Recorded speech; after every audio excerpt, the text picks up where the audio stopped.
അപ്പൊ വല്യമ്മ ഇതാണ് പെര. പച്ച തമ്പുരാനെ ഇത് പെരേനില്ലേ? എനിക്ക് ഇപ്പഴാ മനസ്സിലായത്. ഓരോരോരോ പൊട്ട വർത്താനം പറഞ്ഞിങ്ങോട്ട് വരും. ഞാനൊന്നും പറഞ്ഞിട്ടില്ല, നടന്നുകൂടി അങ്ങോട്ട്.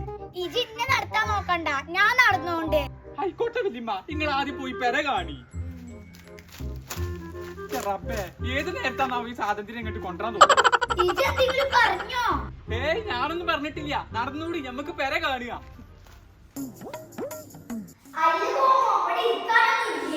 ഇന്റെ വല്യമ്മ ഇത് പണി തുടങ്ങിയിട്ടേ ഉള്ളൂ, കുടിക്കലായിട്ടൊന്നുമില്ല. നിങ്ങൾ ഇപ്പൊ തന്നെ വൃത്തി കാട്ടണം. കിട്ടില്ലേ, എനിക്ക് ഇവിടെ കുറെ സംഭവം ഉണ്ട്.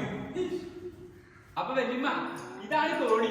പടച്ച തമ്പുരാനെ ഇത് കോണിയേനി. ആ തോണിയെ സ്റ്റെപ്പ്. അന്റെ മുട്ടുങ്ങാരും പണിക്ക് ഒന്നോട് തരും ഞാൻ. അന്നോട് ഞാൻ പറഞ്ഞു പൊട്ട വർത്താനം പറയരുതെന്ന്. എനിക്ക് രണ്ട് കണ്ണുണ്ട്, എനിക്ക് ഓരോന്ന് പറഞ്ഞില്ല. എനിക്കറിയാതെ കണ്ട കോണിയാണോ കോണിയല്ലേന്ന്. ഓനൊരു വലിയാള്. എന്നാലേ ഞാനൊന്നും പറയണില്ല, നിങ്ങൾ നിങ്ങളെ സൗകര്യം പോലെ പോയി പെര കാണി. എന്താ വർത്താനം പറയുന്നത്? ഇജൊരു അക്ഷരം ഉണ്ടെങ്കിൽ ഞാൻ പോയി കാണാം.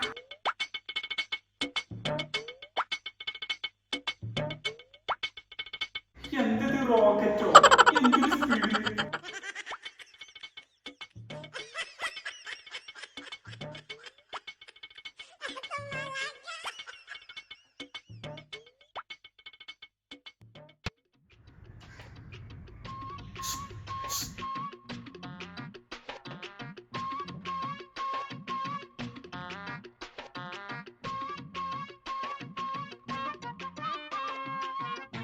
എന്താ നബീസ?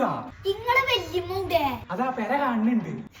ഒരു സമാധാനം തരുന്നില്ല ആ സാധനം. വയസ്സായതല്ലേ നബീസ, ഇതൊന്ന് ക്ഷമിച്ചാളെ. ഞാൻ പറഞ്ഞാ കൂടിപ്പോവും.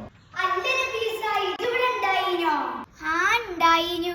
എന്നാലേ നിങ്ങൾ രണ്ടാളും കൂടെ വർത്താനം പറഞ്ഞിക്ക്, ഞാനിപ്പോ വരാം. അല്ലടി, ഉച്ചക്ക് ചോറ്റിനെത്താ കൂട്ടാന്? സാമ്പാറുണ്ട്, മീൻപൊരി ഉണ്ട്. അയ്യേ, ചിക്കനൊന്നും ഇല്ലേ?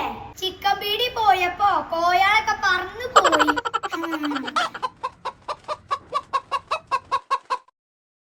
ഹായ് കോയി, അതിന്റെ കോയിയാ. അന്റെ കോയാണെന്ന് പേരൊന്നും എഴുതി വെച്ചിട്ടില്ലല്ലോ. മുണ്ടാതെ അവിടെ നിന്നു.